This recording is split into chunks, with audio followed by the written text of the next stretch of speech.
This broadcast is partnered by Venice AI. Have you ever thought about what an AI is doing with your chat history? Did you know that Alexa listens in to recommend products and Meta retargets us based on what we click?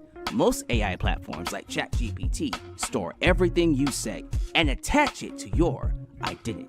They even tend to share it with third parties or other unknown entities. One may ask themselves, why am I handing over my data so easily?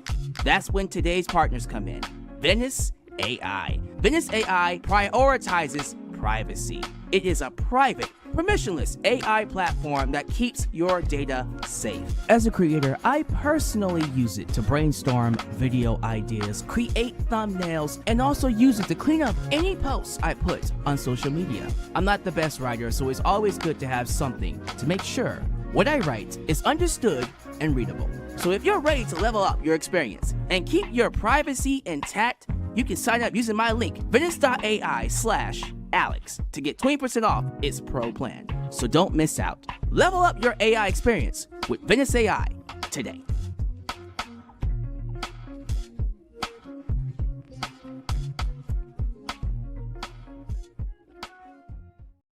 So,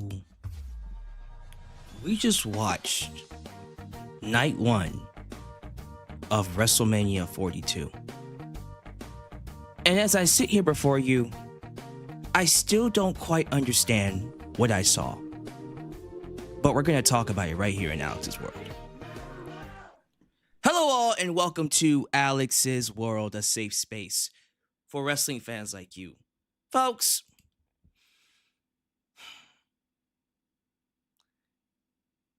there's a side of me every time we hit WrestleMania. No matter how bad the build is, there is a side of me that believes when it comes down to it, the talent will always deliver. There's that side of me that likes to give WWE the benefit of the doubt, despite the awful storytelling, the awful build-up, a lot of the backstage corporate shit that interferes with the in-ring product, the on-screen product. I always lean on the talent will deliver. I don't watch these shows to hate it.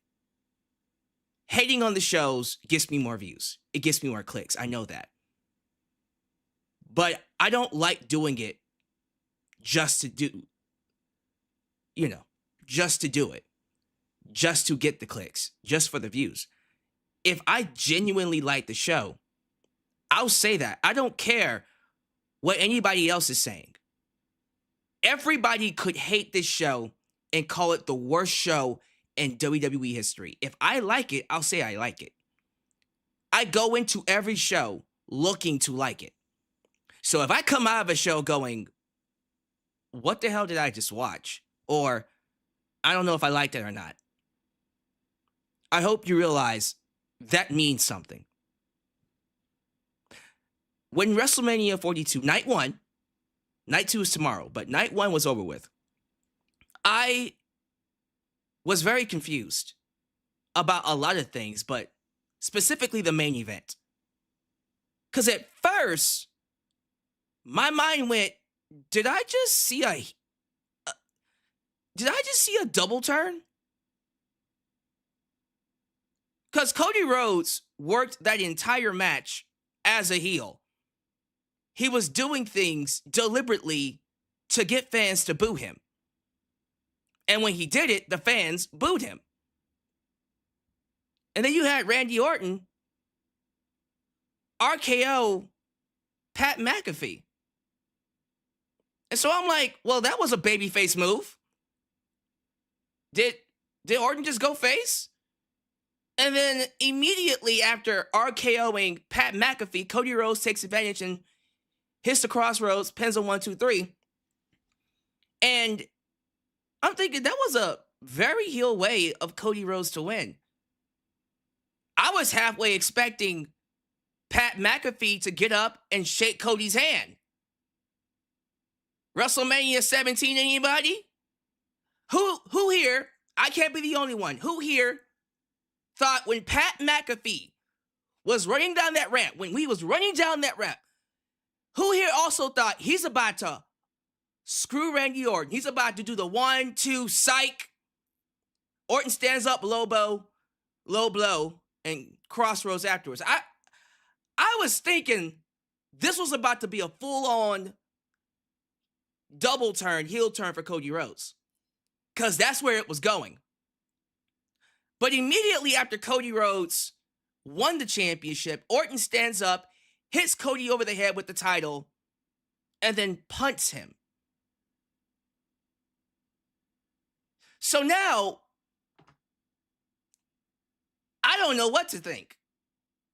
I don't know who the babyface is. I don't know who the heel is. I can assume this was their way of saying, okay, everything we did with Pat McAfee, that doesn't matter now. We are resetting everything. It's a fresh reset. Is that what that was? Or was that a double turn? I don't know, even now, because I've had some time to think about it. I still don't know what the hell I just saw. And in the title, you'll read, was that a double turn or a reset? I want your thoughts on this because, and we'll find out clearly. I don't know if we'll find out this upcoming SmackDown because Cody Rhodes got punted in the head. Usually that means homeboy is gone. He's going to be gone for at least a month or so. But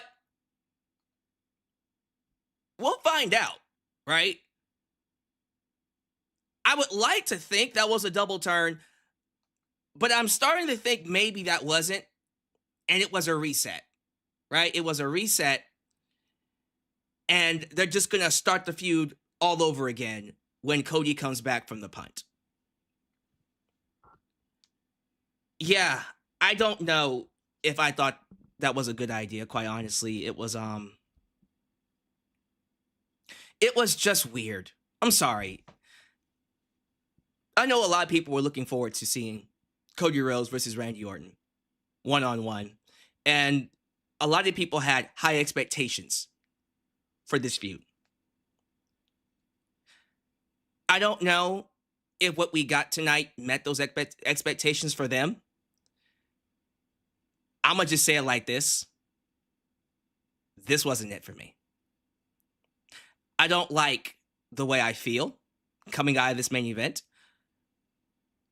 It feels like WWE got cold feet, and instead of going through with clearly what could have been a heel turn for Cody Rhodes, straight up WrestleMania 17, Austin shaking the hand of Vince McMahon, you could have had Cody shake the hand of Pat McAfee, go full heel, and then flip this on its head. Instead, they did the bullshit finish where, we're going to have Pat McAfee screw or try to screw Randy Orton. And then Orton turned on him. Cody, I guess, tap into his dark side? Like Stephanie McMahon told him to? Tap into his dark side.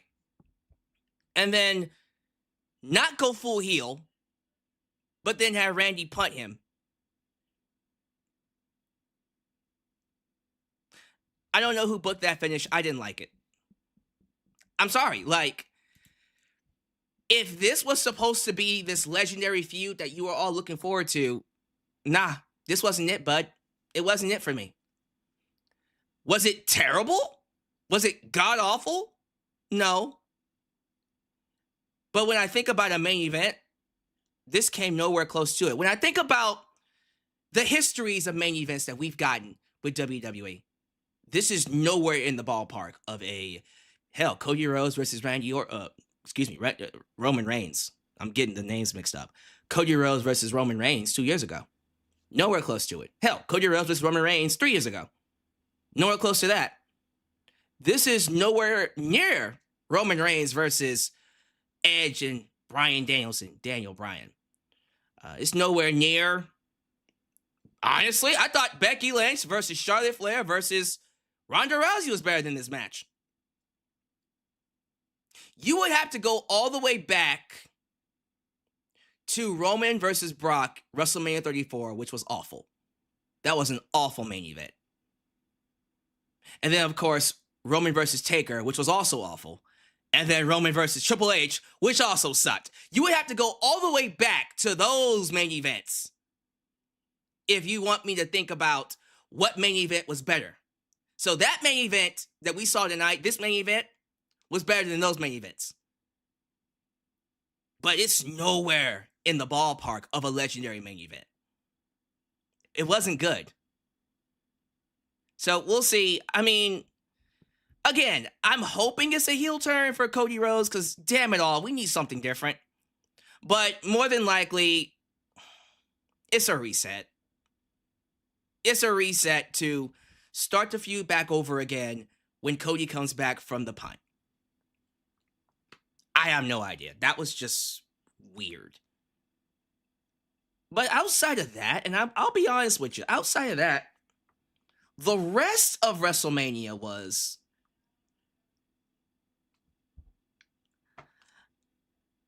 So, I saw this post which I thought was interesting. Someone was lining up all of the timestamps, how long each match went.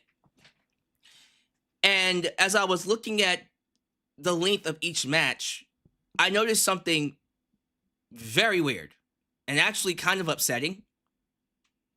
Outside of the main event, none of the matches went over 15 minutes. All the women's matches were less than 10 minutes. Now, I'm not saying every WrestleMania match should go 20, 30 minutes. I would like a 5-minute match here and there. But when a majority of the matches are between 7 to 10 minutes on a 7-match card, that's weird. It's even more insulting when the matches that are less than 10 minutes are the women's matches.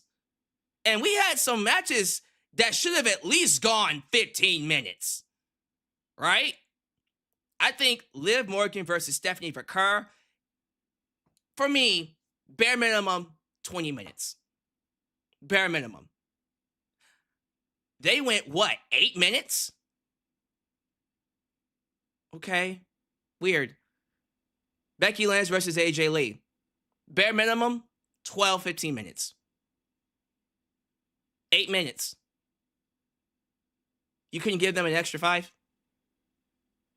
Hell, the 6-man tag, Usos, LA Knight, I Show Speed in the Vision, 7 minutes. 7.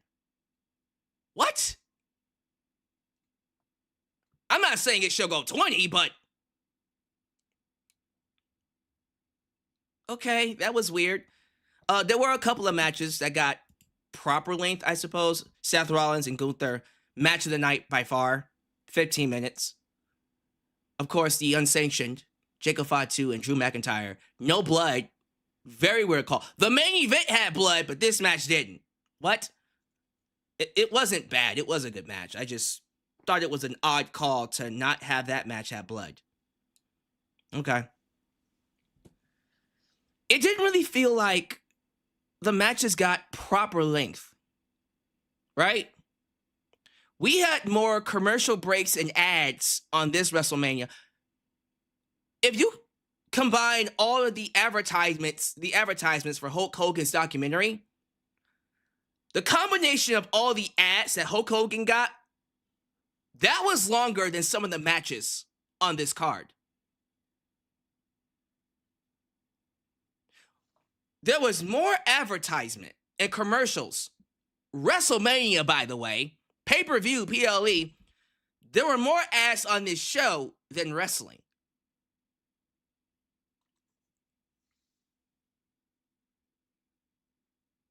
yeah, this wasn't a good show. I'm gonna just say it. I didn't think this WrestleMania, night one at least, delivered. It didn't deliver on the level of a WrestleMania. Is it a terrible show? I wouldn't call it a bad show. But I'm not gonna act like I just saw a great show, a spectacular show, one of the greatest shows of all time. No, it was very average. There have been Raws and SmackDowns previously, maybe not this year, but there have been episodes of Raw and SmackDown that were better than this episode, that were better than this particular WrestleMania. And it's hard for me to really justify why it was this subpar, right?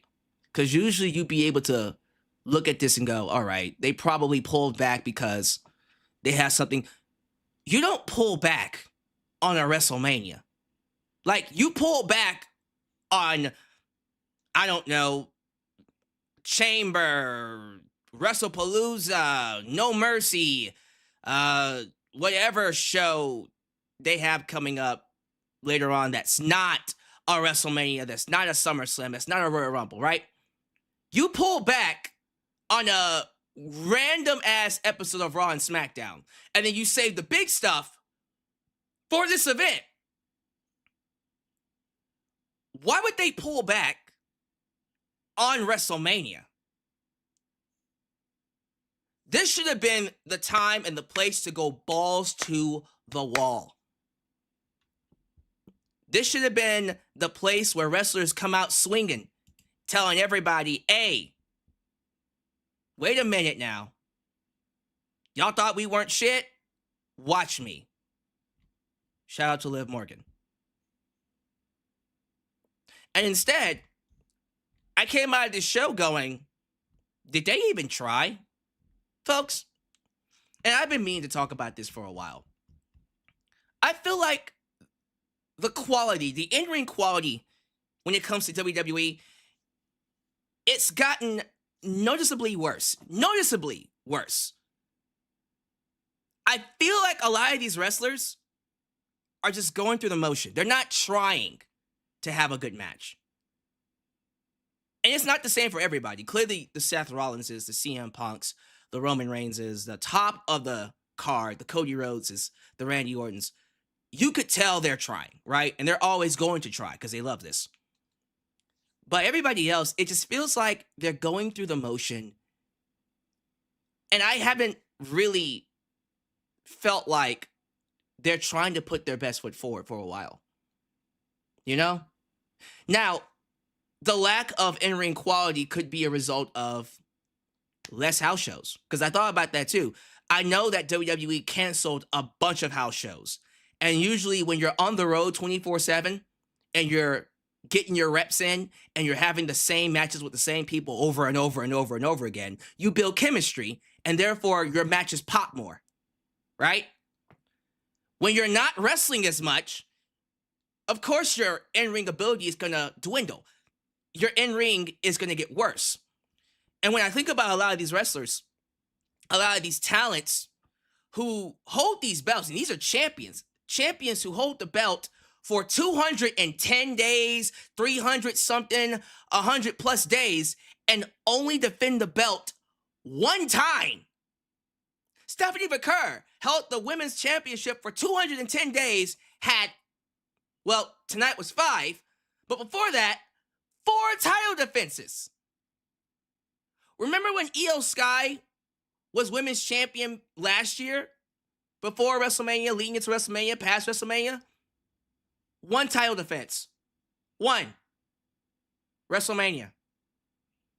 The next title defense she had, she lost the belt due to cash-in by Naomi. These wrestlers are not wrestling as much as they need to maintain the quality of their performance. And I think we're starting to see that across the board.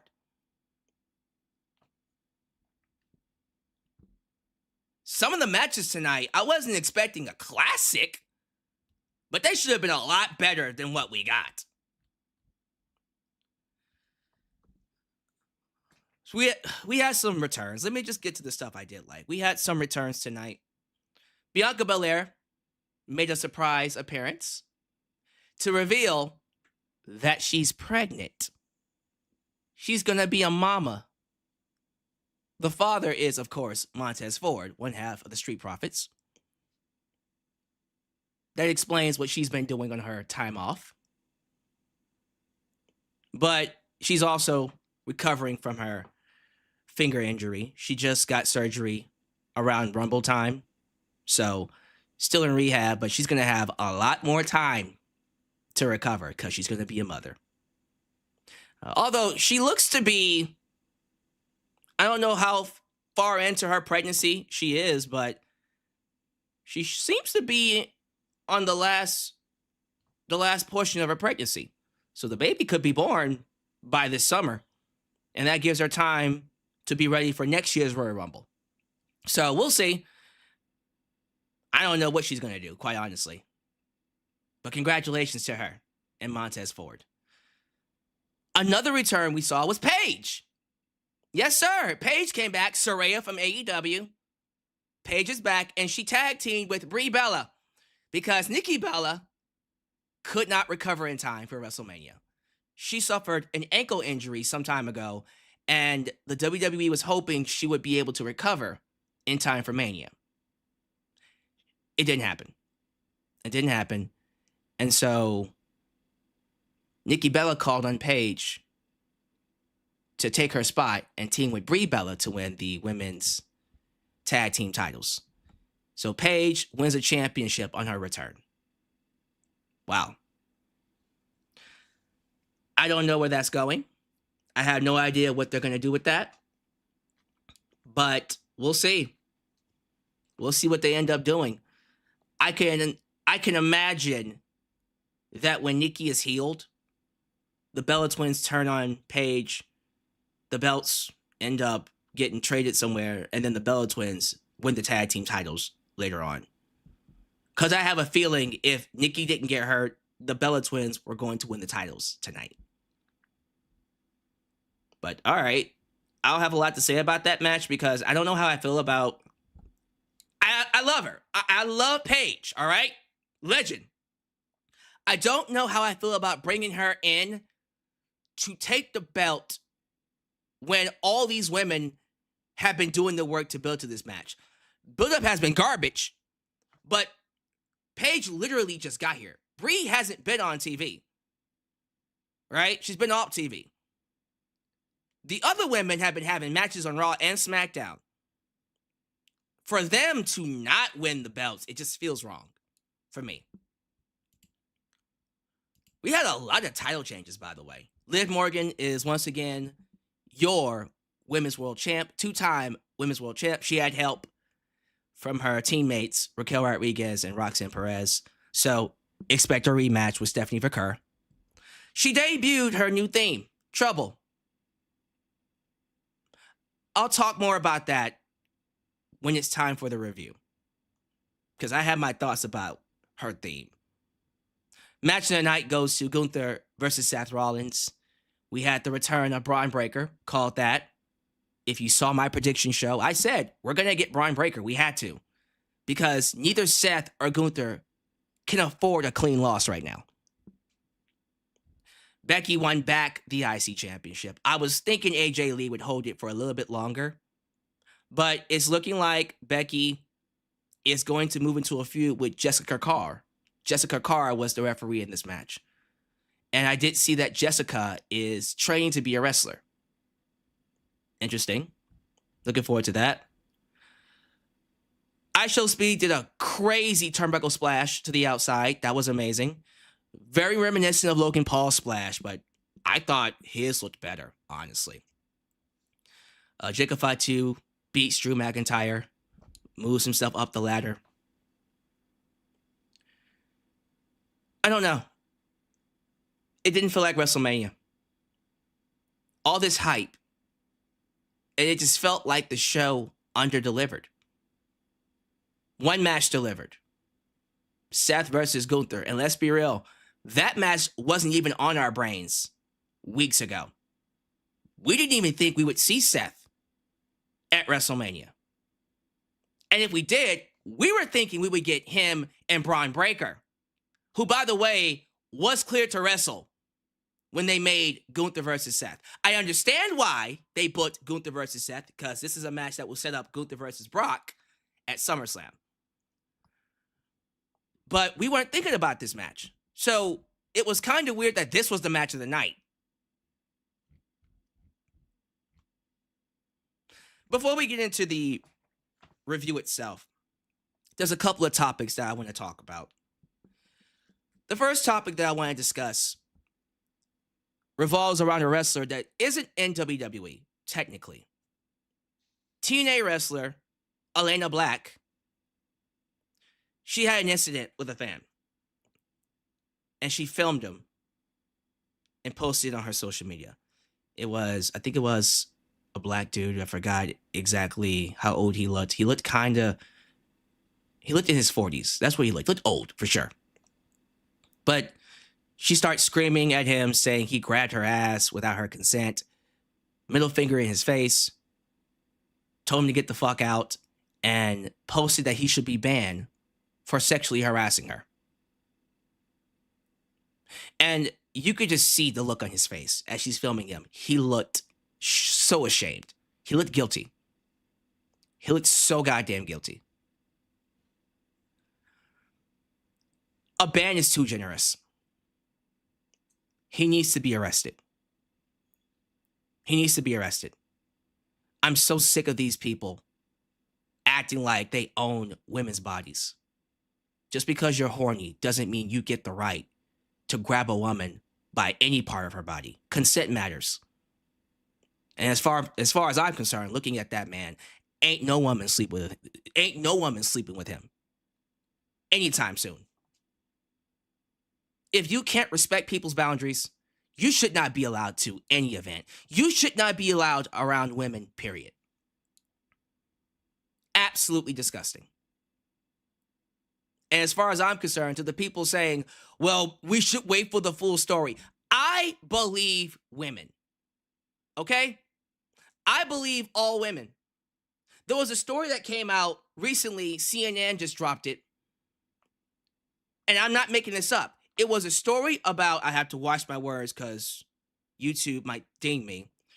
RAPE Academy, a website of 62 million visitors that would teach men how to sedate their wives and grape them, RAPE them, while they're sleeping.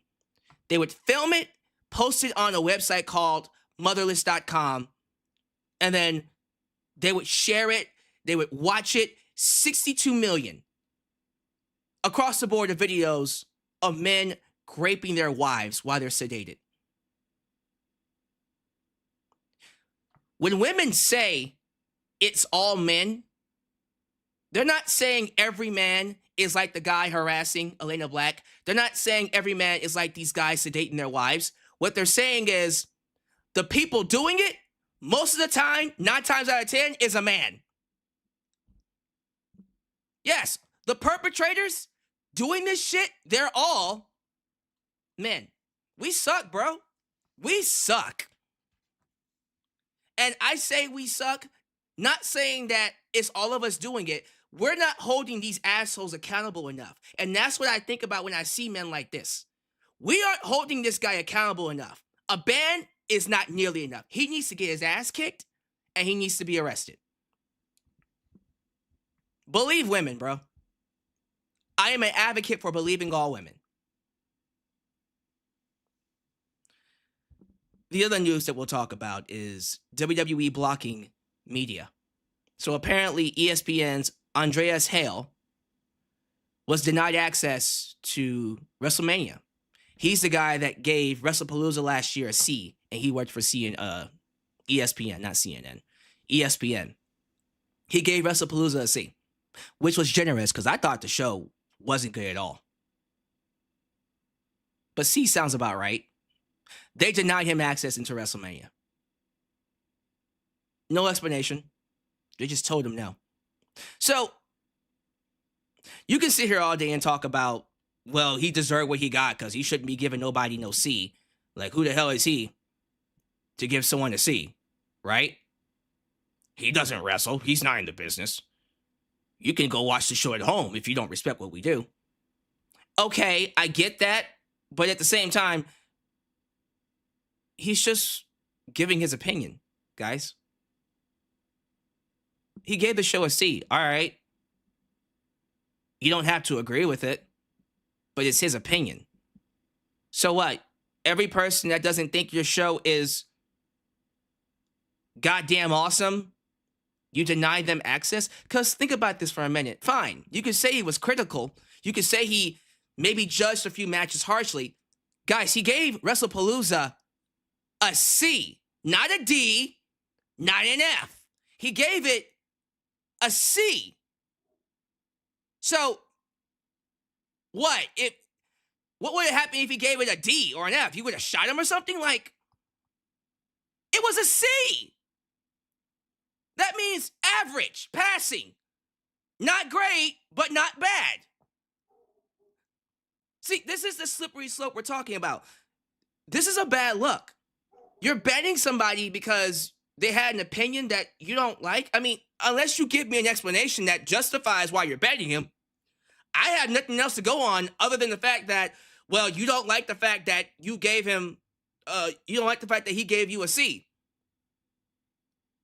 So what? Why can't he just come in and, honestly, if I'm being real, he would probably give this show a C as well, if not a D, if I'm being real with you. But okay, so what? This is how WWE loses credibility. When you have journalists come in who have credentials, who apparently he had his past and then they denied it. Whatever. I mean, they could deny whoever they want. It's their company. It's their show. I just think it's weird that, so you denied this guy without any explanation, and the only thing we have to go on is that he gave you a C. Unless he did something really screwed up that I don't know about, I just think that looks bad on WWE. Because when it comes to WrestlePalooza, a C is generous.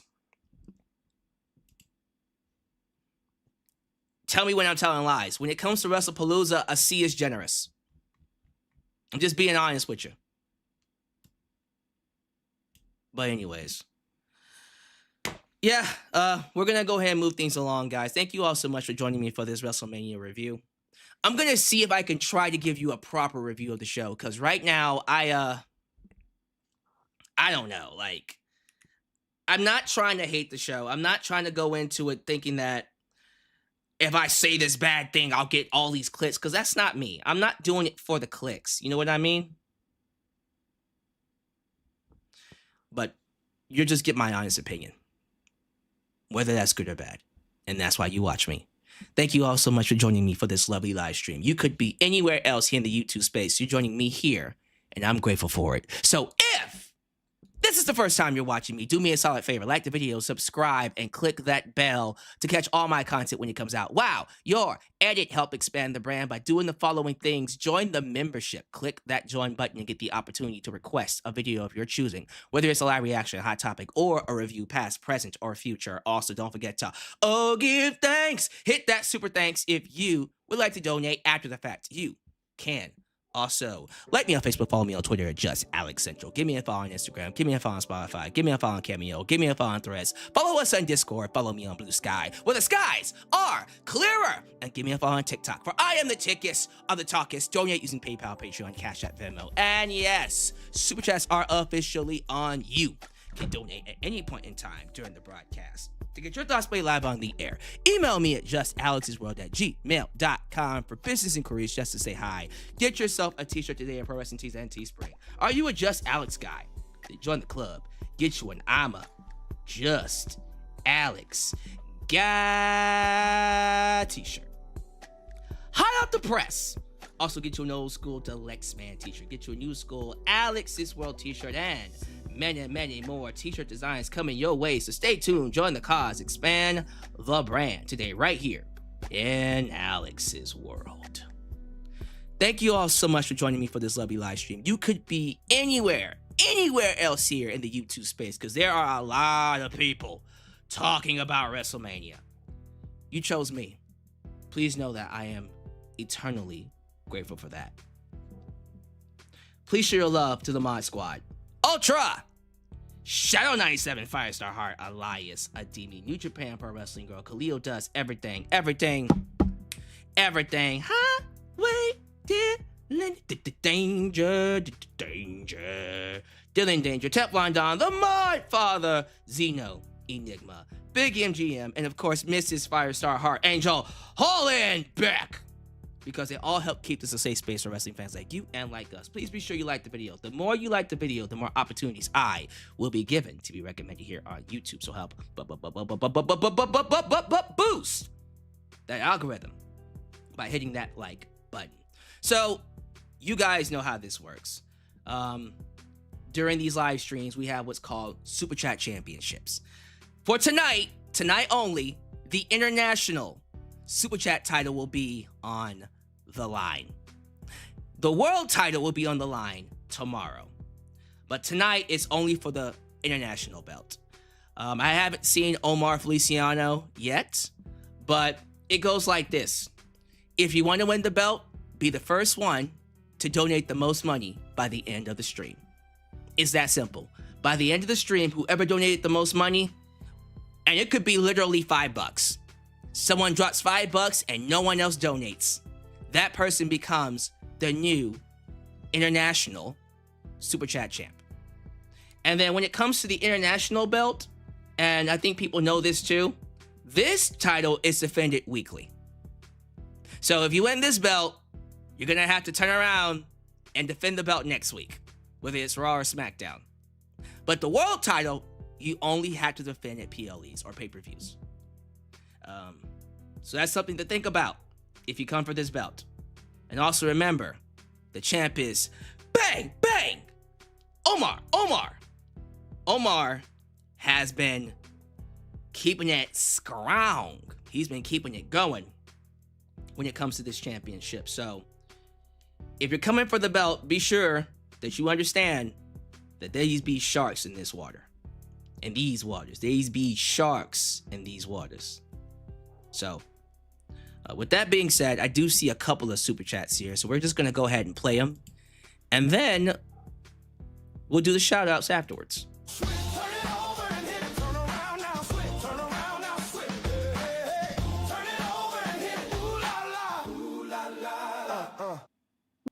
Which WrestleMania main event was better, Alyx WM31 Sting vs HHH or WM42 Cody vs Randy?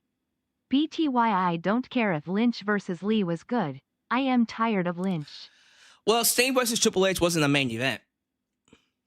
WrestleMania 31's main event was Roman Reigns versus Brock Lesnar. And that main event was so good. So much better than Cody versus Randy. So much better.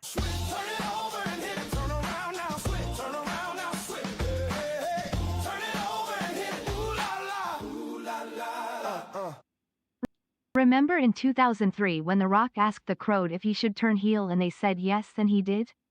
It seems like Cody did that in a way here tonight. And see, again, I would like to think that's what happened, but I don't know. I'll need to watch SmackDown this upcoming week to see if that's what happened, but again, I don't know if it was a reset or a double turn.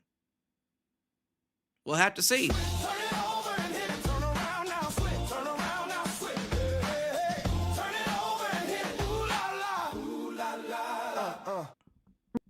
Randy punted in front of Brandy and Liberty. Cody is probably going to snap and crash out on Randy after that. Well, it's going to have to happen much later because people don't just come back from a punt. So we're definitely going to see what ends up happening here. So,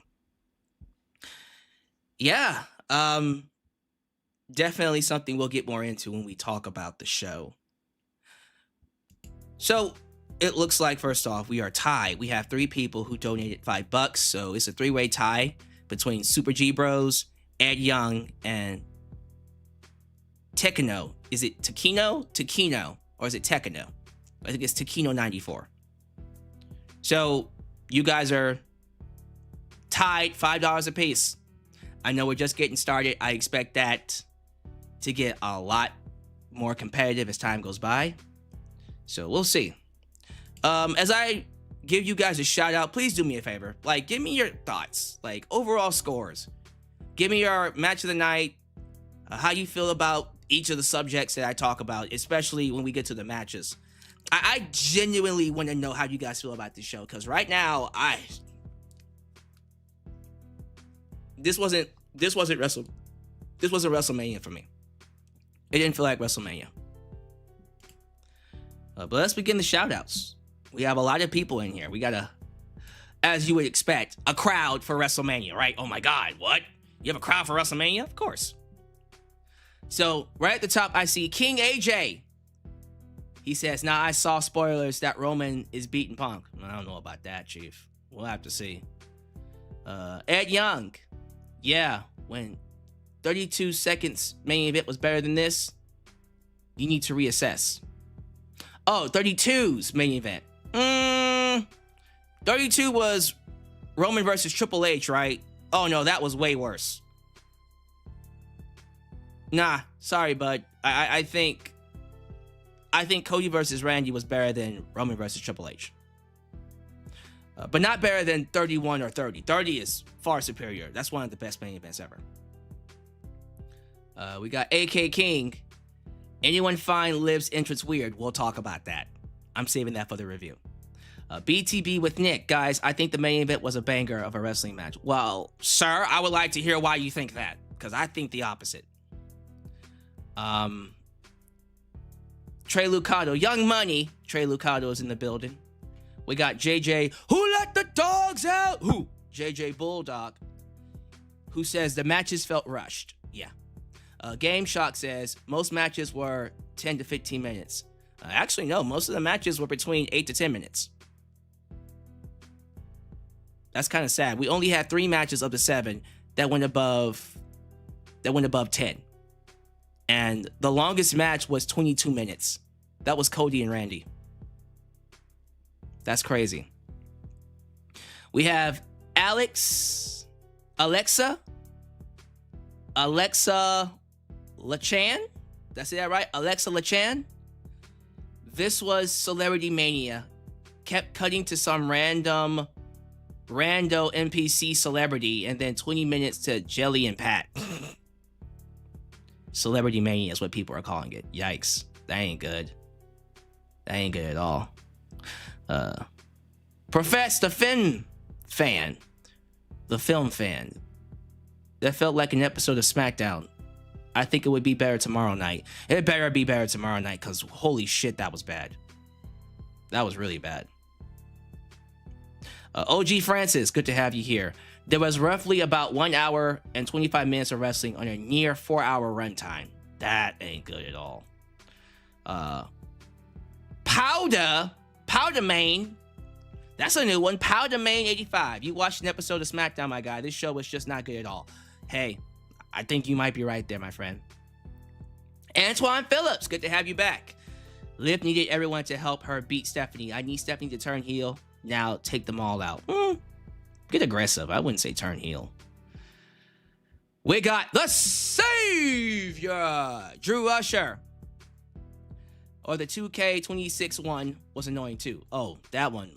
Those commercials, 2K26. I'm not going to play that game, by the way. Hey, shout out to Enigma. Xeno Enigma, who made the cover, by the way. That awesome cover you saw. He's the man. You're the man. I see Joseph Winters. I see Sean Swaby. Baby! We got YouTube member Dulcie Chatham. What's up? What's up? What's up? I got Chris Wrestling Views. Brian Breaker. He means Braun Breaker. Braun Breaker is just annoying. Just another pointless Goldberg. Okay, sir. Hold on now. Took me back a second. Like, is that how you feel? Let's see here. Scrolling down a little bit. Aaron Teagle. Mike Brooklyn. That's a new one. Got some new ones in here. How many of y'all are like first-time viewers? Like real talk. Otto Scudder. That's a new one. Of course, we gotta shout out the man himself, the chosen one, the unwicked. When he's in the building, you the twos, and he's the I am number one. Ron Will Nogales. Alex, Seth Rollins looked like David Glatzel? Is it Glatzel? I don't know how to pronounce that name. But he escaped Conjuring 3 and still made it to WrestleMania on time. Sure, I'll take your word for that. Omar Feliciano, there he is. Bang, bang! Omar Feliciano's in the building. My dude, you can probably just go ahead and drop 20. Omar Feliciano, if you drop yourself 20, I'm pretty sure you'll go ahead and retain the belt. I don't see a lot of people in here to compete against you. But I can't move on without showing some love to royalty, ladies and gentlemen. The best reactors here in the YouTube space. I want you to get on your feet, hold your applause, and drop your draws. We got A and B combos. Wrestling edition into his house. Good to have you here. Yeah. I think that's going to do it. Thank you all so much for being here. If I don't say your name, please don't be offended. It's not because I hate you. I think I've gone long enough without talking about the show. So we're going to close out night one with a three-way tie. Takino, Ed Young, and Super G Bros are tied at $5. Although I'm pretty sure if Omar Feliciano just drops 20, my dude, I'm pretty sure you'll be all right. You'll be good. Just go ahead and save your money because I don't see a lot of people that could compete. I think Drew Usher and Ron Ware are going for the world title tomorrow, if I'm not mistaken. Unless they decide they want to go for your belt, then we'll see. All right, so once again, give me your thoughts, give me your scores, give me your grades, because when I talk about this match, when I talk about these matches, I'm gonna need you guys to help me out because I'm still not quite sure where I sit on this WrestleMania, even though I'm starting the review. Ladies and gentlemen, WrestleMania 42 was live, and I mean live in Las Vegas once again. Last year, they sold this baby out. They sold out WrestleMania 41, 60,000 tickets. Now, going up to this week, they were behind. They were like, what was it, 40,000? They were down 10,000 tickets. And I was getting kind of worried, like, ooh. Like by Monday, it was like 41,000. And I was thinking, they're not going to make it. They're going to get, at bare minimum, maybe 45, right? 45,000. They had a last minute resurgence. Like today, they saw a jump in 10,000. You want to know why? Because ticket prices went down. The day of, ticket prices drop. Yeah. If they had just waited until the day of, they probably could have gotten them some good seats. And I think a lot of people are going to do the exact same thing for tomorrow. They're going to wait until the day of and then get last minute flights and hotels and shit. But they had an attendance of 50,000. 50,000 tickets sold. Hey, it's not the 60 plus thousand they had last year, but 50,000, that's a lot of people. In terms of WrestleMania attendances, it's one of the weaker attendances, to be honest with you. It's probably the worst attendance they've had in the last, Well, to be fair, WrestleMania 36 had nobody. So, to be fair, WrestleMania 36 had nobody. So, I don't know, though. Okay. So, outside of WrestleMania 36, which we're not going to count. Yeah, this is one of the weaker attendances they've had in a while. You would have to go all the way back to, damn. Because even like WrestleMania 17 had more people. I guess WrestleMania, you got to go back to the 2000s. I would think the 2000s, right? Damn. Regardless, 50,000 is still a big crowd. We open things up, ladies and gentlemen, with John Cena. Mr. John Cena. John Cena is in a suit, and his corporate suit fits him. And he's basically welcoming people to WrestleMania as the host.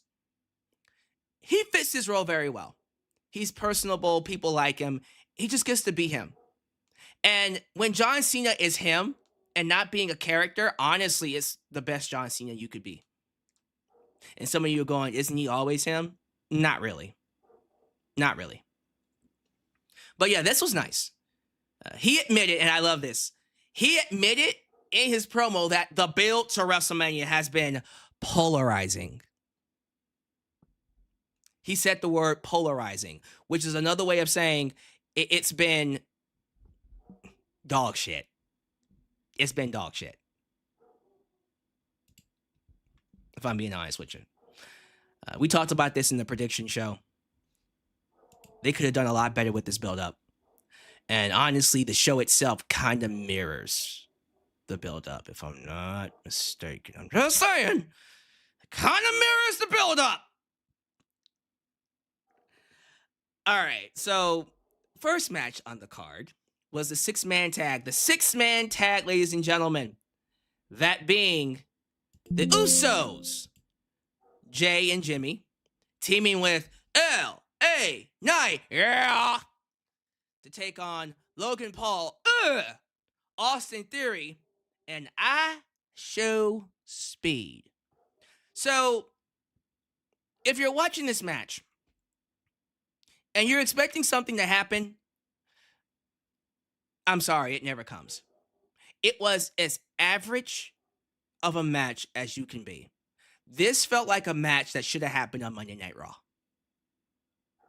I'm happy the Usos got a spot on Mania. I'm happy LA Knight got a spot on Mania. I love what they did with I Show Speed after the match. I Show Speed got attacked by Logan Paul, and then he hit a turnbuckle frog splash from the inside the ring to the outside. Like what Logan Paul does, the viral splash, whatever the fuck he calls it, where he jumps from the turnbuckle to the table. Well, I Show Speed did that, and it looked better than when Logan Paul did it. Am I in trouble for saying that? Do I get in trouble from... Is WWE going to ban me from events because I thought I Show Speed splash looked better than Logan Paul's? Okay.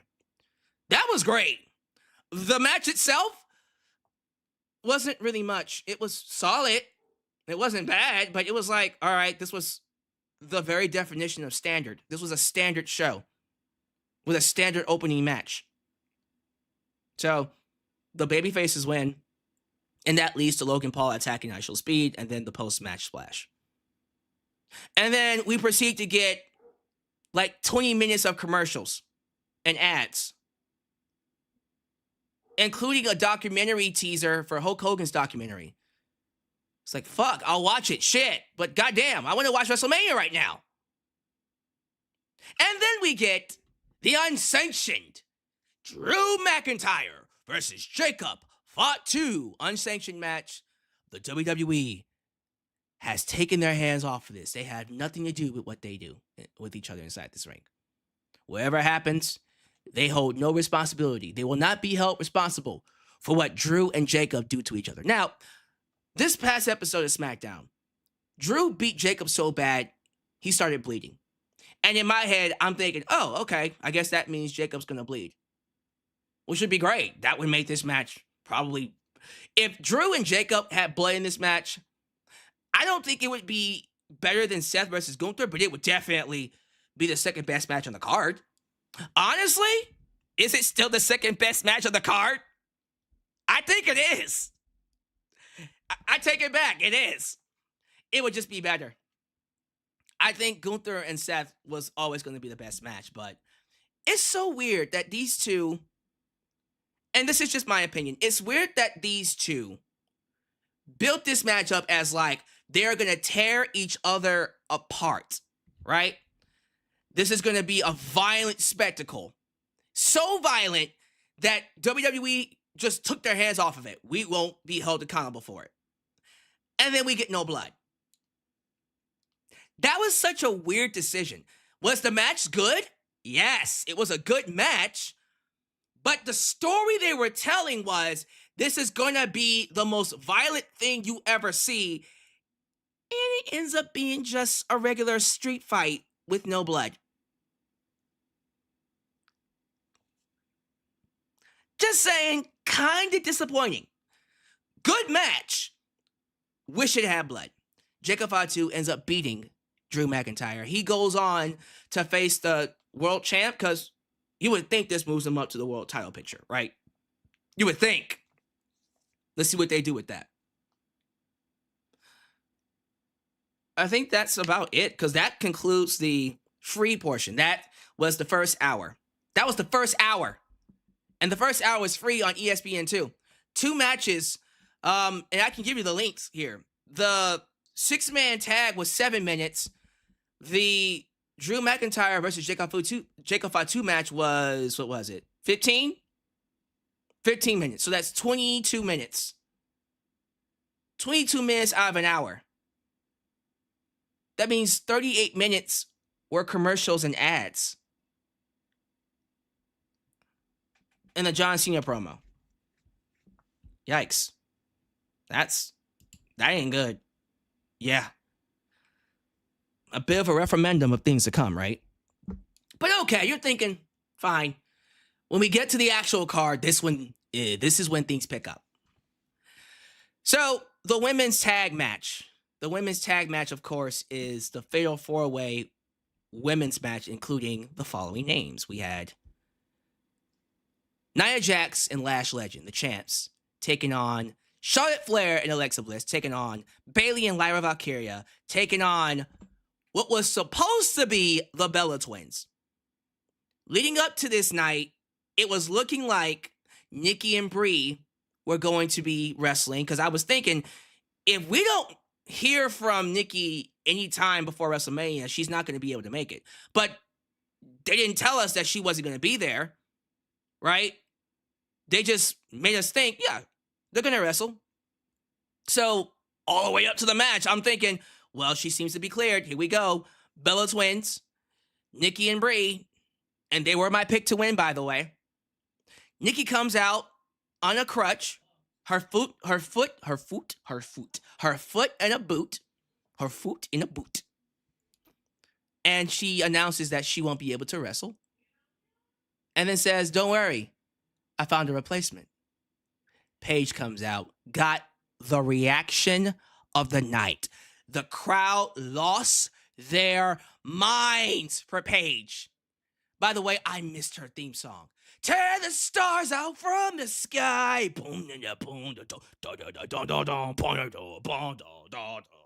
I miss that theme song, bro. That theme song is so good. God, I miss Jim Johnson. I miss Jim Johnson, God damn it. Wait, was that CFO Money or Jim Johnson? No, her theme, I think, was CFO Money. Not Jim Johnson. Regardless, great theme. Comes out, big pop. Love seeing her. Now, I heard about Paige coming back on Saturday? When was it revealed that she was coming back? Was that Saturday? I think that was Saturday. I don't remember. It was before, well, today is Saturday. Friday. I think that was Friday. I don't remember. Whenever they announced it, I already had known she was coming back, but I did not think she would come back for WrestleMania. Right? I was thinking we would see her on Raw or SmackDown, and SmackDown needs her more. SmackDown, right? No, they had her come out and replace Nikki Bella. And the match happened. This match was weird. I'm sorry. It was just a lot. Just a lot of people inside the ring Half the time, they didn't know what they were doing. Some of the spots weren't crisp. And the reason why they weren't crisp because, and let's just be real, the reason why it wasn't crisp was because these women weren't getting a lot of reps, right? They're not getting a lot of reps in. They don't have any house shows. So by the time they get here to WrestleMania, this is probably the first time they've done something like this. So they're not really practicing the match. And so you can tell as they're wrestling, they don't really have much chemistry. And that's a problem. But this was pretty clunky, honestly. The best part of the match was the ending. Paige hits her DDT, her finisher, Rampage, that's what it was called. Rampage DDT, and gets the win. Her and Brie Bella become the new women's tag team champs. Now, let me just say this. I love the moment this created. I understand why we did it.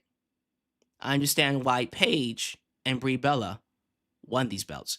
Originally, it was supposed to be Nikki and Brie. We all knew that they were going to win the belts. Nikki got hurt. So, do you just take the moment away from Brie? No.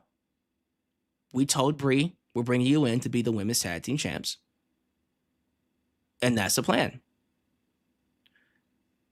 To have Paige come back, though, this is the problem. And I love Paige. I'm glad she came back. I'm glad she got a moment at WrestleMania. She came back, won a championship. Great. My problem with Paige is the fact they just brought her in after what feels like months, or at least a month, of build. Not great build, but still build. Done by Charlotte, Alexa, Bayley, Lyra, Nia, and Lash. Just a month plus of DQ finishes, matches not going anywhere, and then to have none of them win the belts. None of them win the belt. And then give the belt to Paige, who just got here. Brie, who hasn't been here. These people aren't full-time. Remember, Nikki has been here. Nikki has been here wrestling. Part-time, but still. Brie literally just came back. Literally just came back, Rumble, and then had a match, I believe, on SmackDown. That's it. Brie just came back. Brie and Paige just got back, and they're the women's tag team champs. I don't know how that makes me feel. Especially knowing Bayley got fucked over last year and got kicked off of WrestleMania. You would think Bayley and Lyra would have won the belts here. If the Bella Twins were not going to win the belts, Lyra and Bayley should have won the belts. But instead, they had Paige and Brie win the belts. Now, for all we know, this is temporary, right? Maybe Nikki would be healthy by Backlash, which is in 3 weeks anyways. Literally in 3 weeks. And by that point, we can give the belts to Bayley and Lyra. Because then what we can do is have the Bella Twins turn on Paige, and then Paige ends up losing the belts for the team. Paige stays babyface. The Bella Twins then chase Lyra and Bayley for the tag team titles. And then win that at, I don't know, SummerSlam or something like that. Because the Bella Twins are going to win those belts. They have to win those belts. I just don't like the fact that the women did all this work. All of this work just to lose the belts this way. Just to not get the belts. Honestly, if you ask me, yeah, you probably could have just kept the belts on Nia and Lash. Why not? Keep the belts in the heels and then have the Bella Twins win them later. But I get it. You wanted to give Paige a moment. So, whatever. I don't know how I feel about that, bro. I don't know how I feel about that, but y'all let me know. Like, how y'all feeling about Paige and Brie being champs?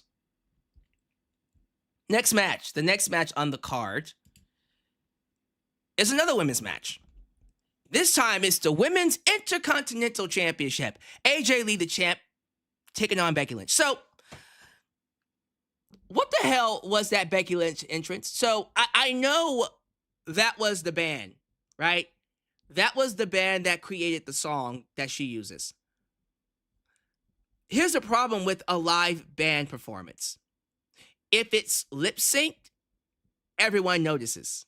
So you had a band lip syncing a theme that was a great theme, by the way. I would have loved to have heard that song live. Why would they have a band lip sync Becky's entrance? If that is the band, right? That was the band there, right? Why the fuck would they not do it live? Why are they lip syncing? What? Huh? That's weird. I'm sorry. It's weird.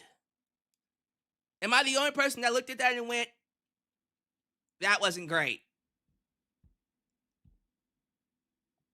Y'all let me know. Maybe I'm tripping. I didn't like that. I did like AJ's entrance. She came out with kids. Kids were skipping with her to the ring, which I loved. That was great. That was awesome. It was cute. The match itself, though, was not cute. The match itself was, So, look, I love AJ and I love Becky. For someone that is biased, I'm biased for both. I can forgive a match that's kind of sloppy, right?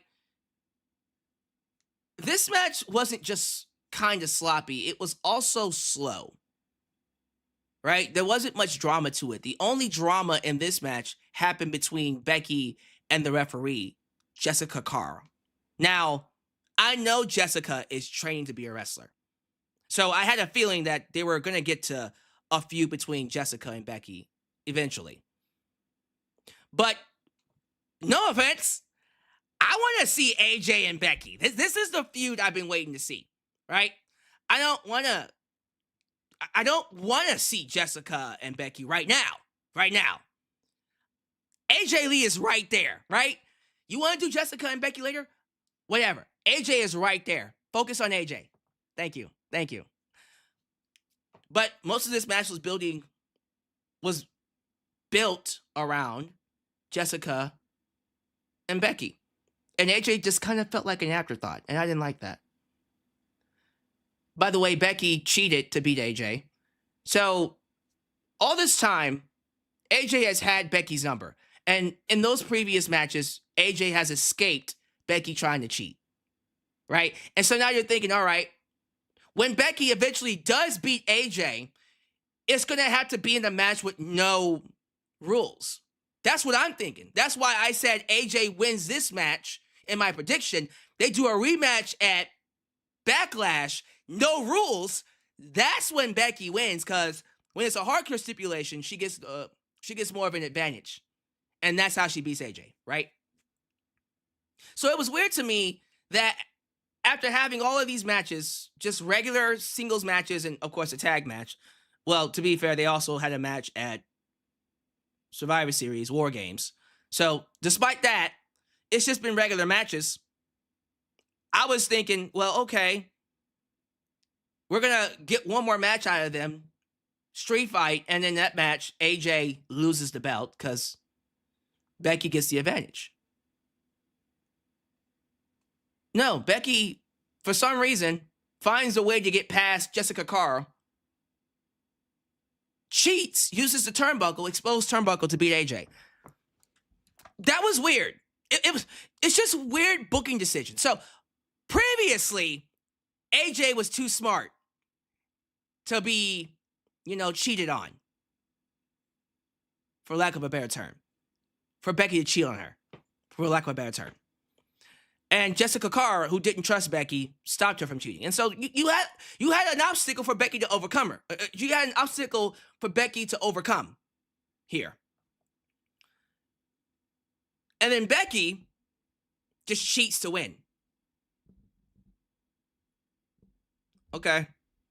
So Becky is the new IC champ. I'm guessing AJ Lee goes away, and the next time we see her, she'll be going for the Women's World title? Just so we're clear, AJ is going to be the women's champion. Not the IC champ, but the women's champion before she retires. So expect that. This match was okay. The weakest of the matches they've had so far. Just being honest with you. I'm guessing we do Becky versus Jessica next. Whatever. That's weird. Match of the night for sure. Seth freaking Rollins versus Gunther. Seth came out looking like a character from Game of Thrones. I have no idea what that interest was, but I'll say this. I'm happy that Seth Rollins has dropped the overly dressed, I don't know what kind of gimmick he had before. Liberace, Joker, fancy hats, fancy clothes, garbs, looking like Prince, but not really. I'm glad he dropped that, and he's back to being 2018, 2017, 2019 Seth Rollins. Cool. I prefer that. Thank you. This match between him and Gunther was fantastic.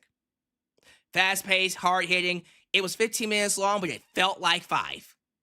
It was quick, and it was great. They beat the piss out of each other, and it was legit a hard-hitting match. And then, of course, as I predicted, one of them had to lose, but neither one of them could lose clean. You had to do interference. Who better to interfere than Braun Breaker? Guess who came out to help Gunther win? Braun Breaker. Braun Breaker storms out, hits a crazy running spear, which got a big pop by the audience. Hoo, hoo, hoo, hoo.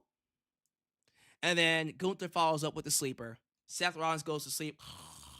Gunther wins, keeps his momentum. Seth Rollins is protected because Braun Breaker screwed him. And then Braun hit a ramp run spear on Seth. Goes up to the top, meets Paul Heyman. We're out to the races with Braun Breaker and Seth Rollins. Can't wait for that. That's going to be a good feud. This was fantastic. This was match of the night. Nothing came anywhere close. A match that no one had on their radar, by the way. Nobody was thinking about this match. Nobody. Not a single person was even thinking about, I don't know. This is just for me. Not a single person was even considering this match being match of the night. I had a feeling it would be a sleeper hit. I talked about this in the prediction show. I said, hey, don't sleep on this match. Just because it feels random and doesn't have much build, this could end up being one of the sleepers. And fuck that. It could end up being the best match of the entire weekend. Because I'm thinking about it, right? Night 2 probably is going to have the best matches. That ladder match for the IC title is probably going to steal the show. Oba and Brock's going to be amazing. The main event, CM Punk and Roman, could be a really, really good match. Actually, no, I take that back. I think Night 2 might actually be much better than Night 1. The more I think about it, But regardless, yeah, like, when it's all said and done, this is definitely going to be one of those matches that people remember. Like, this was awesome. Definitely the highlight of Night 1. Not even close. Nothing came close to this match. Moving on here, though. Moving on. The inductees of the 2026 Hall of Fame came out. Really quickly, I did see the Hall of Fame.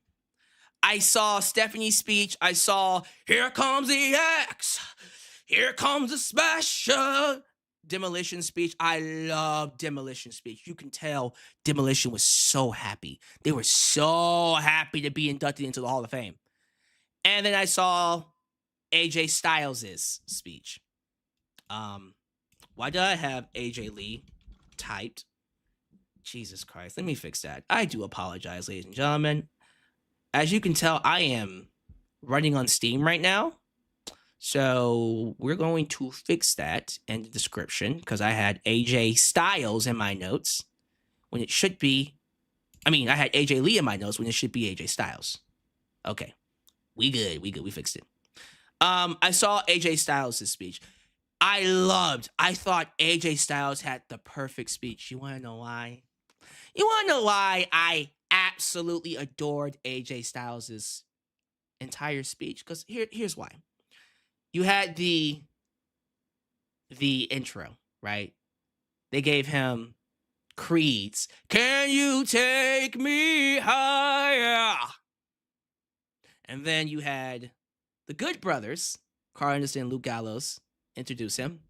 AJ got up there, 5 minutes, said his piece, gone. Incredible speech. Thank you, AJ. I'm not saying the wrestlers can't go as long as they want to, right? Shawn Michaels wants to go 20 minutes, fine. Flair wants to go 20 minutes, fine. Austin, Brett, Taker, they want to go 20, 30-something minutes, fine. But when you go an hour plus, Stephanie, Triple H, when y'all go way longer than you should, it makes me go, all right, we need wrap-up music. AJ Styles said, look, guys, I'm done. Thank you. Thank you for the memories. I had a great time. I love wrestling as AJ Styles. I'm going to go find the next phenomenal one. Thanks, peace. I was like, thank you, AJ. Thank you. He set a record, and I thought it was great. So I love his speech for that very reason. But no, I 100% think that if there was ever going to be a Hall of Fame, AJ Styles had to be in there. AJ Styles had to be inducted into the Hall of Fame. Just saying. I'm just saying. All right, so back to the card itself. The next match was, well, we're getting to the final two matches now. The Women's World Championship, Stephanie McMahon versus Liv Morgan. All right, let's talk about it. Liv Morgan's new theme. It's called Trouble, right? Not to be confused with whoa, whoa, oh, trouble, trouble, trouble, trouble, trouble, trouble, trouble, trouble, trouble, trouble, trouble, trouble, trouble, trouble, whoa, whoa. Not to be confused with EC3. This was her theme. I heard it the first day it came out, which was Monday, right? And my initial reaction was 90s teen pop rock song. This reminded me of a millennial who watched Why Did I Get Married or Why Did I Get Married? What was that Mary's? What happened to Mary the fuck? I don't remember. American Pie fucking 90s teen pop movie, insert title here. That's what that reminded me of. And quite honestly, it fits for her. The song itself, not great, but it's not meant to be great. It's supposed to be a reflection of Liv Morgan's character. And yeah, it would make sense for her to have a song about herself. Now, Shawn Michaels also had a song about himself. But Sexy Boy is a legit fucking banger. I'm just a sexy boy. Sexy boy. Oh, that song is amazing. Liv's song, I can see myself getting sick of it after the second time around. First time around, I'm like, all right, that's enough of that. Second time around, I'm like, okay, it's getting kind of annoying. By the third time, turn that shit off. Turn that shit off. So, all right, Stephanie McMahon and Liv Morgan, the match they had, look here, they were beating the living piss out of each other. They were beating the living shite out of one another, right? I love the build up to it. I love the brawls. I'm still terrified about what happened to Liv and Roxanne Perez when they bumped heads. I thought Roxanne had a concussion. She seemed fine tonight, and so did Liv. So I was thinking, okay, they're going to get 20 minutes, and it's going to be a fucking banger, right? No, they went 8 minutes. No, how long was this match? 8 minutes. 8 minutes. Let's say it right. 8 minutes. Stephanie McMahon hit her finishers. Didn't hit the sky press because we had interference from Roxanne Perez and, of course, big, sexy Raquel Rodriguez. And Liv Morgan took advantage of that, hit 2 Oblivions, and pinned Stephanie McMahon. Pinned her 1, 2, 3. She is now a 2-time women's world champ. She had help, though.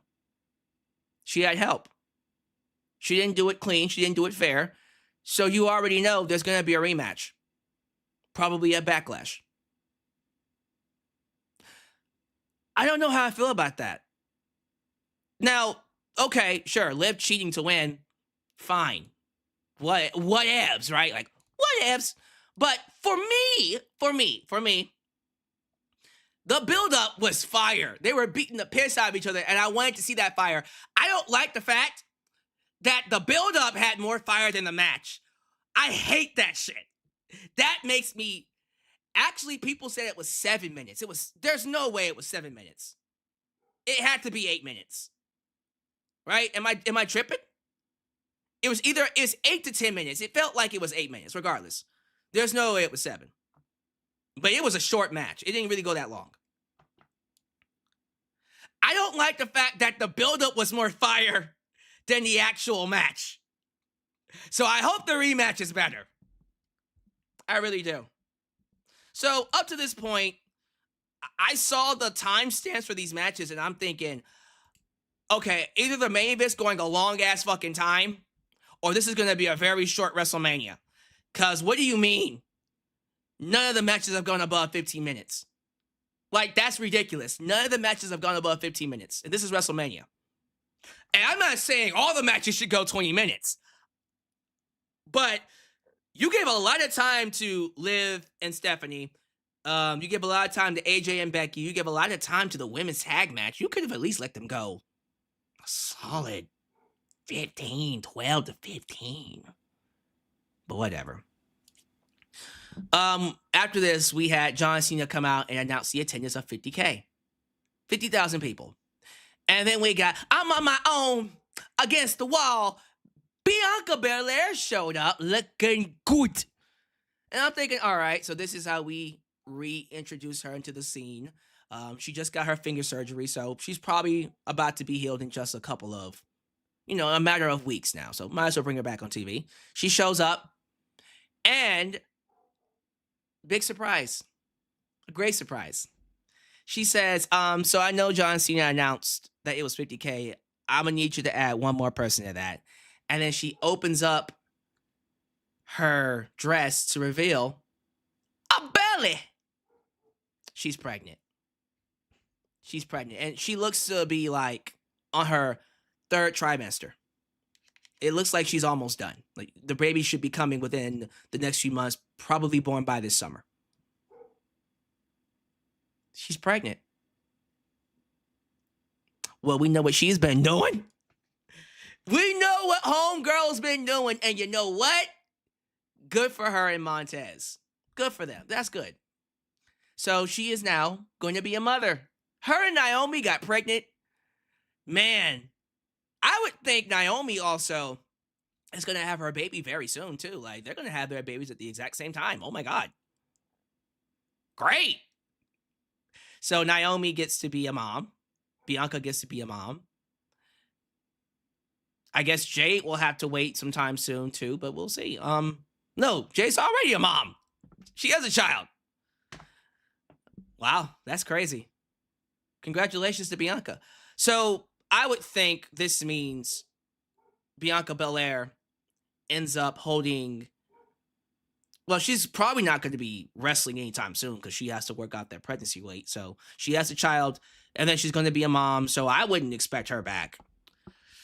Shit. The earliest we can expect her is next year's Royal Rumble. Maybe she wins the Royal Rumble and then goes on to fight Jade Cargill for the championship in Saudi Arabia. I don't know. Because I was thinking like, okay, well, if she wasn't pregnant, we introduce her here and then we begin the build to her and Jade Cargill for SummerSlam. Right? But no, she's pregnant. So, well, not happening at SummerSlam. She goes on to maybe win the Rumble next year and then fight Jade there. And that's assuming Jade's even champion. Assuming that she's even the champ. So. Yeah. That was great. What a moment that was. Congrats to her. Someone just told me Liv Morgan is a three-time No, she won the women's world title twice. Oh, you're counting the SmackDown title. So the SmackDown title is equivalent to the WWE women's title, right? So she won the women's world title twice. That's equivalent to the Raw title. So I got it right, but overall, yes, she's a 3-time women's champion. Sure. 3-time women's champ. Okay, so enough of this. Let's get to the main event. The main event... You know what? No, I gotta do this right. We gotta do this the right way. We're going back to this screen. We're going back to this screen to show my boy, Enigma, Xeno Enigma, some love. Show some love to Xeno Enigma for this, awesome cover. Let's go ahead and talk about it. The main event, the match everybody has been waiting for, the match that everyone has said deserved to main event night 1. When they took the belt off of Drew McIntyre, we could have got Drew versus Cody in Hell in the Cell, y'all. We could have had Drew versus Sammy. We could have had Drew versus Jacob versus Cody. All of those matches would have been better than what we got. But no, everyone was saying, bro, Randy versus Cody, bro. Oh, it's going to be a classic. And yes, on paper, it should have been a classic. It wasn't a classic. I wasn't anywhere close to it. But, main event was Cody Rhodes versus Randy Orton. Let me say this. So, Pat came out, boo. Orton had a cool entrance where a snake wrapped around the pillars and then came to the center point of the stage. And then Randy Orton walked out on the stage and the crowd cheered him because he's the legend. Cody had an excellent entrance where you had emblems, portraits of his gear from 2007, his gear from the early 2010s, that's the grotesque gimmick, not Goldust, Stardust, Goldust's brother, Stardust. And then you had the American Nightmare. Love that. That was great. And then you had Cody come up, all gold with the mask. You had Brandy ringside, his daughter ringside. And he's going to the ring. And it's interesting because you had Cody attack Pat McAfee. You had him attack Pat McAfee. And then Jelly Roll shows up. Boo! And elbow drops him through a table. Didn't need to see that. Thank you. So Pat gets carried out on a stretcher. So now it's Cody versus Randy. And you're like, all right, we're finally going to get the match we wanted to see. Right? So it's just Cody versus Randy. The match starts happening. Cody starts dominating Randy. Randy apparently hurts his lower back. He hurt. And he starts selling that lower back. And for like a good portion of the match, like 70% of the match, Cody is dominating him. He busts Randy wide open. Randy starts bleeding. Cody takes his blood, wipes it over his chest. And the dynamic suddenly flips because Cody's going into the match as the babyface and Orton's the heel. As the match goes on, Cody starts to feel like the heel. And Orton starts to feel like the babyface. And the crowd is treating him like it. Then we have a referee bump because Cody pokes Randy in the eye. And then Randy RKO's the referee thinking it's Cody. And then Cody low blows Randy Orton. He low blows Randy Orton. And you're like, what is happening here? He just did it. Now, to be fair, Randy Orton tried to do it, but Cody still low blowed him. And at this point, I'm thinking, are we doing a double turn? Pat McAfee comes back out, and I'm saying, I swear to God, Randy has Cody pinned. I swear to God, if Pat McAfee gets inside the ring and goes 1, 2, psych, and fucks over Randy and helps Cody win, I'm going to be like, I was going to lose it. I was going to lose my mind. I would have been like, holy shit, they actually did it. I swear to God, leading up to the finish, I was thinking, they're going to turn Cody heel. This feels like a heel turn. This feels like a double turn. So Cody, after kicking out of the RKO, Randy's pissed off at Pat McAfee, gives him an RKO. You're like, okay, well, that feels like a face turn. And then Cody proceeds to hit the crossroads on Randy after the RKO, take advantage of the situation, and pin him 1, 2, 3. Cody wins. You're like, all right, that was weird. Is Cody about to stand up and shake Pat's hand? So Cody stands up, the crowd's booing him. With the title raised, he goes, I know, I get it. Right? And so I'm thinking, okay, if that wasn't a double turn, I don't know what the hell I just saw. Right? And that was my mindset up until Randy Orton hits Cody over the head with the belt and then punts him. And so now Cody's out. Randy stands over him with the belt. And now I don't know what to think. The crowd's cheering him. The crowd loved it. The crowd thought it was great. But for me, I'm like, that was a heel move that Randy just did. I don't know what the point of this match was. I'm sorry. Even talking about it, I'm just confused as I was before. Because the way the match was going, it felt like a double turn. But then the ending happened, and now I don't know. If it wasn't going to be a double turn, why would you have Cody Rhodes do the things that he did to beat Randy? Like, he worked like a heel. He was a heel in the match. And Randy was clearly the babyface. But by the end of it, I don't even know if Cody is still a babyface. I would think so. He got punted in the head. I don't know, bro. I don't get what they were trying to do. Regardless, I did not like this match. I didn't think it was all that great. I respect the work ethic, which is why I'm giving it a C+, but personally, this was not a good match at all. Because by the end of it, I was just sitting here like, what was the point of any of that? Right? Because I still don't know what the hell I just watched. I'm sorry. I'm not trying to be that guy, right? I'm not trying to be the guy that's looking to hate everything that he watches, but this was not good. I'm sorry, it wasn't. I would be lying to you if I looked you dead in your face and said, you saw a classic match. That was one of the greatest matches of all time. No, it wasn't good. I guarantee you, Cody and Randy would tell you, yeah, that wasn't great. The only good thing to come out of this is the fact that since Randy lost, Pat's gone. Pat McAfee is gone, right? We don't get to see Pat anymore, so that's a good thing, I would think. I don't know what's getting ready to happen. So based off of what I saw, the only thing I can imagine is that they're just going to reset the feud. They just reset the feud. They're resetting the feud, and Randy is going to face Cody again at Backlash, and maybe Randy beats Cody for the belt there. And then we go on with the feud. Okay? I have no idea. I was confused, bro. I was confused. It was weird.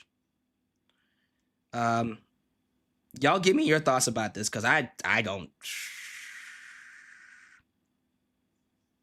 know what to say, quite honestly, because I always go into WrestleMania with this idea that I'm about to watch one of the best shows all year, because it's WrestleMania. And these last two WrestleManias have made me feel like, does WrestleMania even matter anymore? WrestleMania 39 was such a great show. WrestleMania 40 is one of the best WrestleManias ever. Top 10, right? 41 and 42, so far, 41 overall was subpar. 42 night 1 isn't great either. It's also subpar. Night 2, I think, actually might be a lot better. But night 1, as it stands, has not lived up to my expectations. And if night 2 is nowhere close to being anywhere as good, then yeah, I'm sorry. I might end up calling this one subpar as well. If Andreas Hale was great in this show, he would give it probably a C, if not a D. But yeah, I don't know. I didn't think it was all that great, but that's just my opinion. Y'all tell me your opinion. How did y'all feel about this show? Did you think it was good? Did you think it was meh? Did you think it was bad? Let me know. But that's essentially my thoughts on WrestleMania. I did not like the main event. Match of the night was Seth versus Gunther. Second best match was Drew versus Fatu. And yeah, that's my thoughts on night one, quite honestly. What do y'all think? All right, I think it's time we crown ourselves a Super Chat champ, huh? I see some bombs have been dropped. Let's see what we got.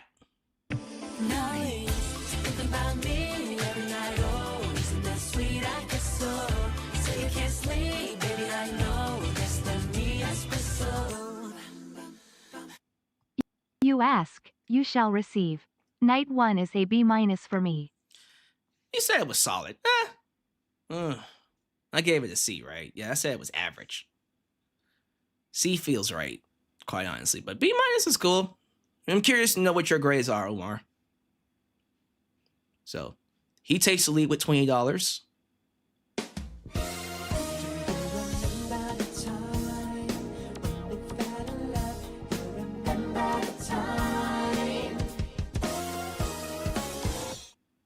Was there live? Yeah, it sucked. Wow. First off, $50 bomb by Romario. Is it Guile? Guile 5878, who was there live, said it sucked. I couldn't agree with you more. And how much did you pay to be there live? Well, he drops to the lead with $50. And never mind. Omar just took it right back.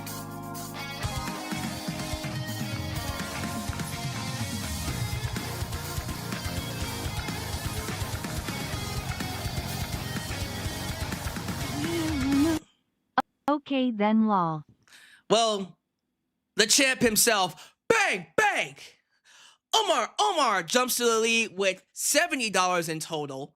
So the amount to beat right now is $70.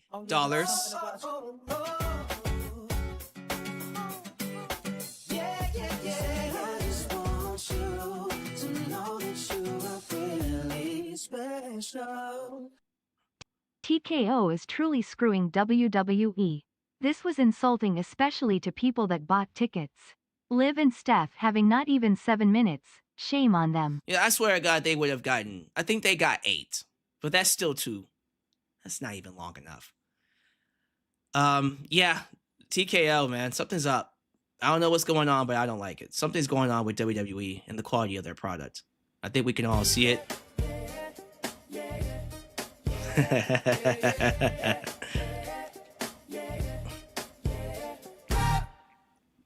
Wrestling is dead and Jelly Roll killed it with his fat. Damn!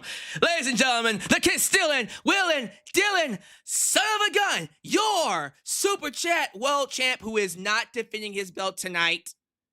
He's defending it tomorrow night. 3 Diglets is in the building with a $10 donation saying Jelly Roll killed it with his fat. Hilarious. The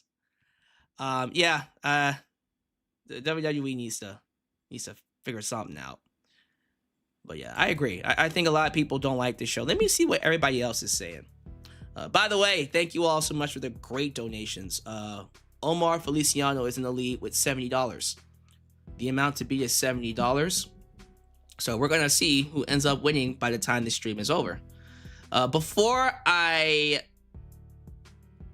check out what people are saying, let me check out the poll, because I did do a poll, right? I did a poll where I asked people how they felt about night 1. And I had 3 choices. I loved it. Meh, it was okay. Awful show. So, of those choices, 65% say it was okay. Meh. Mid-show. 20% said it was awful. And only 15% said it was awesome. So, yeah, not a lot of people thought it was a great show. It was either okay or it was bad. So that's not a good sign. That wasn't a good sign at all. So it was mid at best. Yikes. That's bad. That's bad. So give me your scores. Give me your grades. How y'all feeling about it? Thank y'all for being here, by the way.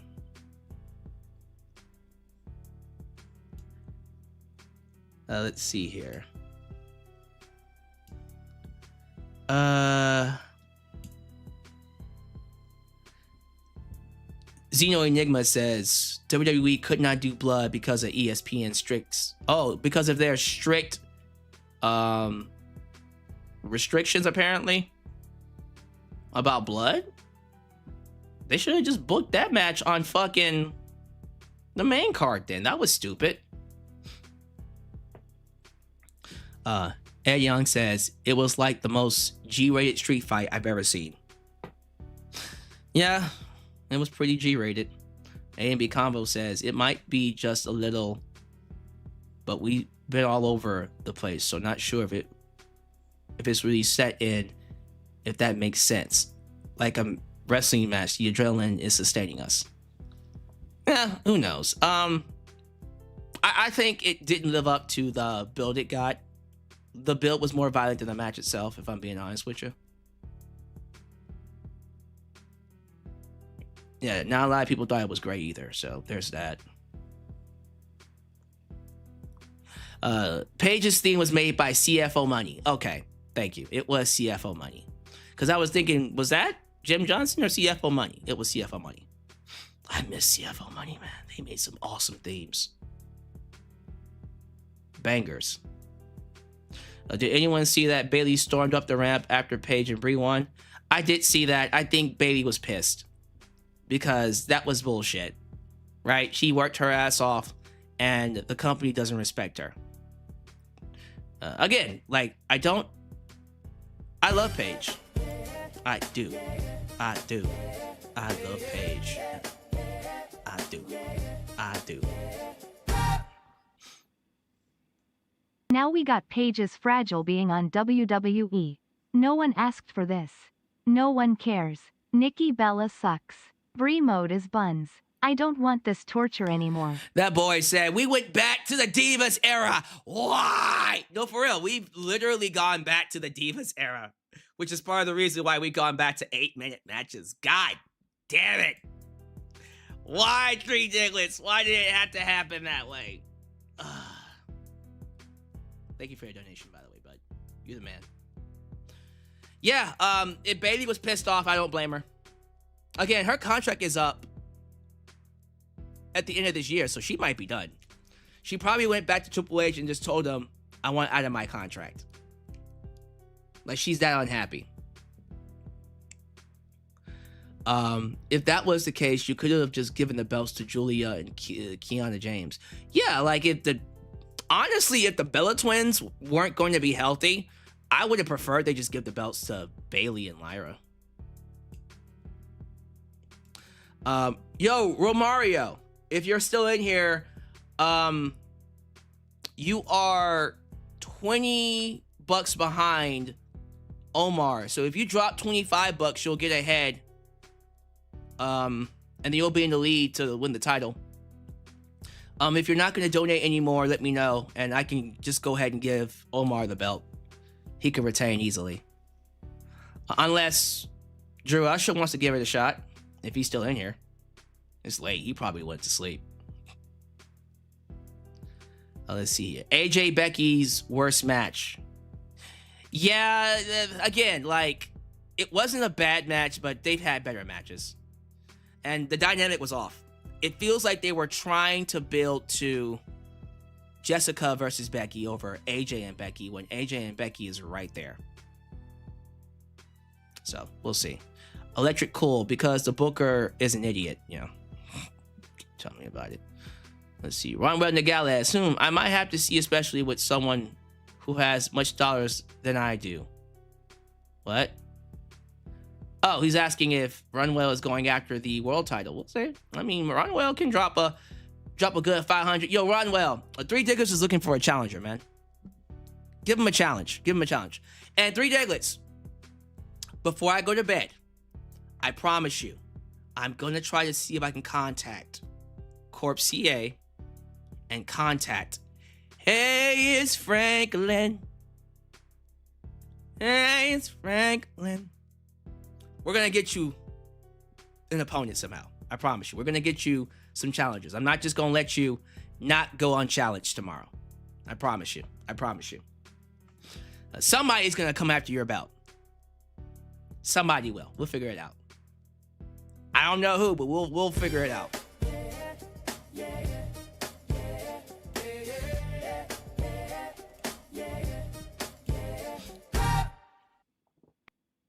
The best thing Bayley could do is go to NJPW.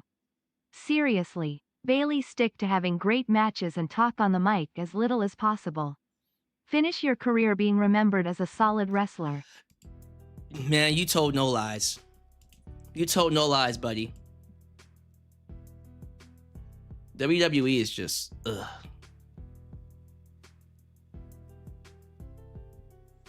Where was I?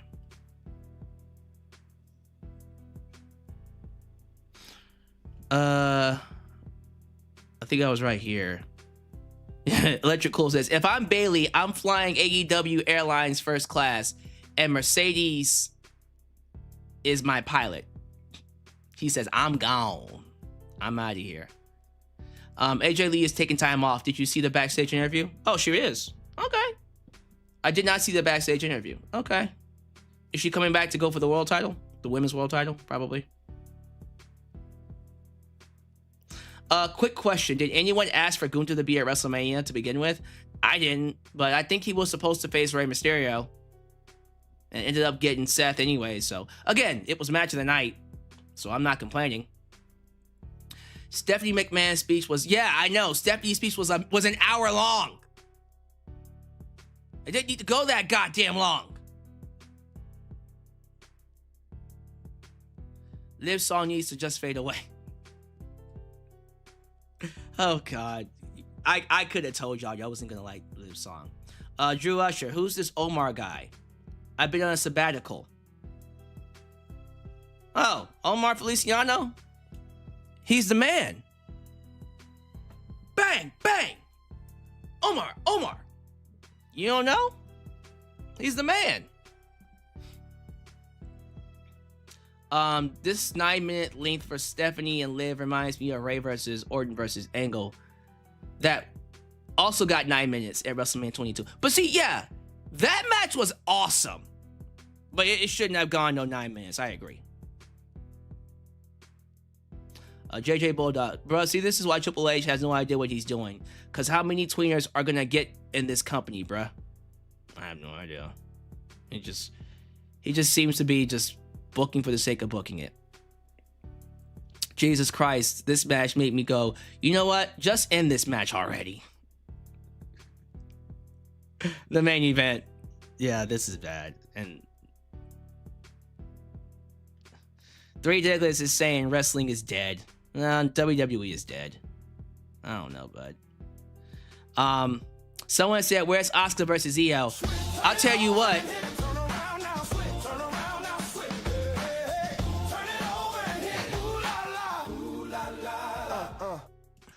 Bang bang. Diglett. Stole that shit. Bang bang. Diglett. Hey, bang bang. That actually has a ring to it. Diglett. Nah, I can't do that. I can't do that to my boy. That's Omar's. You gonna make Omar come in here and drop another 50. That's funny. So yeah, I'm seeing a lot of reactions to the main event. Not a lot of people liked it. Not a lot of people liked the main event. Go figure.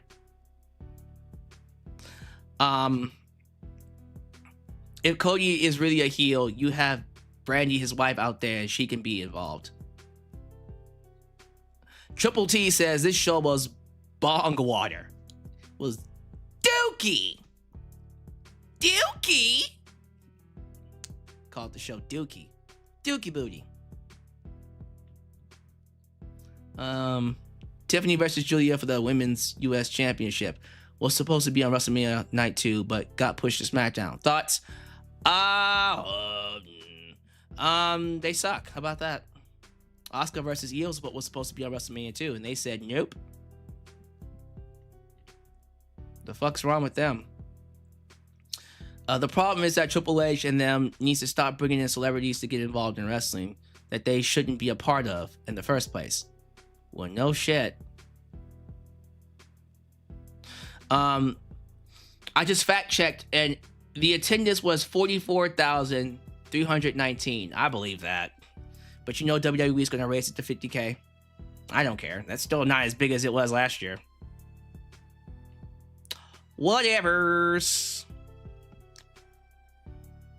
TKO knows they don't care about the wrestlers, but just money. Just to redo the wrong things first and pretend nothing happened before. Damn. So, I think people have agreed that TKO is just ruining everything. Alright. Well, ladies and gentlemen, I think we've reached a good point where I can honestly say that, yeah, well, first off, let me just go ahead and do this really quickly. Omar Feliciano is looking like he's going to retain the belt. So, Omar Feliciano is once again your Super Chat champ, ladies and gentlemen. Let me go ahead and make that official. He will keep the belt, and he will go back to defending the belt on every Monday, right? Omar, let me know if you want to change your mind, but last I checked, you were defending it every Monday. So if you want to change the date, if you want to go to SmackDown, let me know. But for right now, you are the champ, and the belt stays on Monday Night Raw. Thank God, because SmackDown is awful. Three Dinglers. Who?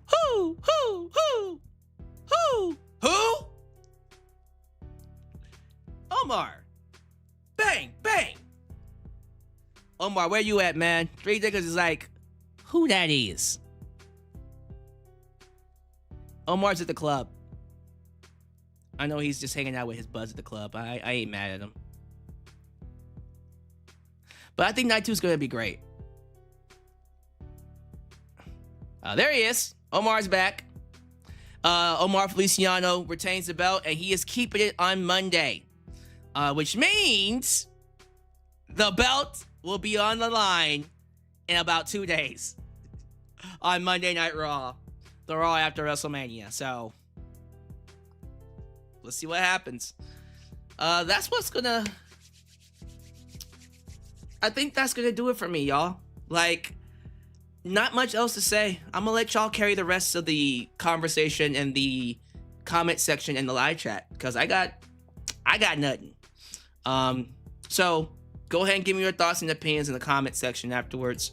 We're gonna go ahead and close this one out. I will be back tomorrow. For WrestleMania 42 Night 2, which I am hoping will be a lot better than what we got tonight. Because what the fuck was that main event? Regardless, thank you guys for watching. Do all the YouTube things.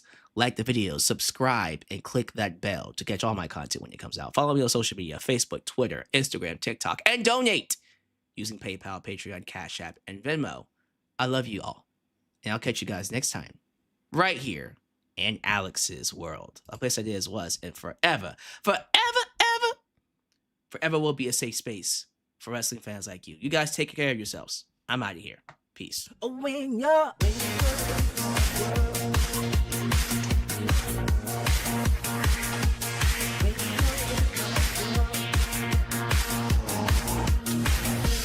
when you're